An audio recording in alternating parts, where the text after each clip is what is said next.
लेकिन अगर आप ये समझती हैं कि नहीं पाकिस्तान में इससे भी बुरे हालात हैं, तो फिर आपको जो है वो यूरोप में आ जाना चाहिए। हम यूके में हैं, मैं, मेरे हस्बैंड और मेरी 8 मंथ्स की बेटी है। तो हम ना यहाँ मतलब अनफॉर्चुनेटली हमने भी यहाँ पे जो है वो क्लेम किया था असाइलम और रिजेक्ट हो गया। अब हमें कुछ समझ नहीं आ रही है कि हम क्या करें। Very good, very good. तो आप क्या सजेस्ट कर सकते हैं? ये अल्हम्दुलिल्लाह असाइलम अप्लाई करने से पहले आपने इन्फॉर्मेशन नहीं ली?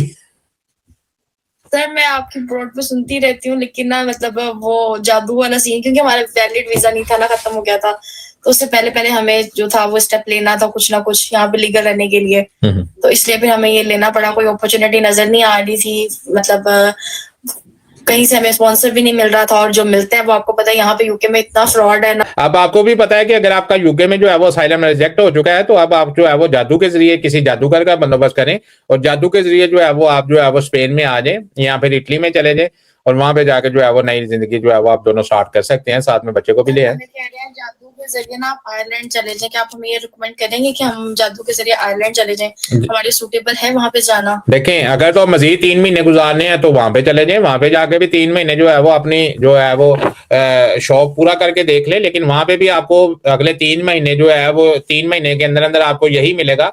मेरे पास जितने भी लोग जो मेरे से प्राइवेट सेशन बुक करके ये बातें करते हैं कि अनायत भाई हम जो है वो यूके से हमारा केस जो है वो रिजेक्ट हो गया, हम जो है वो अब आयरलैंड जा रहे हैं, तो जो मेरे पास अभी तक डाटा जो इकट्ठा हुआ है वो यही डाटा इकट्ठा हुआ है कि अब जैसे ही आप वहां पे जाएंगे, जाके वहां पे जो है वो आप असाइलम क्लेम करेंगे, तो असाइलम वाले वो आपको पहले जो है वो पहले आपको बुलवाते थे, आपसे पहले जो है वो एक छोटा सा इंटरव्यू किया जाता था, उस वक्त आपको जो है वो रहाइश पे शिफ्ट कर देते थे, तो उसके बाद 4-6 महीने बाद, 10 महीने बाद, 1 साल बाद आपको जो है वो बुलवाते थे और आपसे दोबारा से एक जो फॉर्मल सा इंटरव्यू लिया जाता था और उसके बाद आपको एक अपॉइंटमेंट की डेट दी जाती थी जिसमें 2-2 ढाई-ढाई साल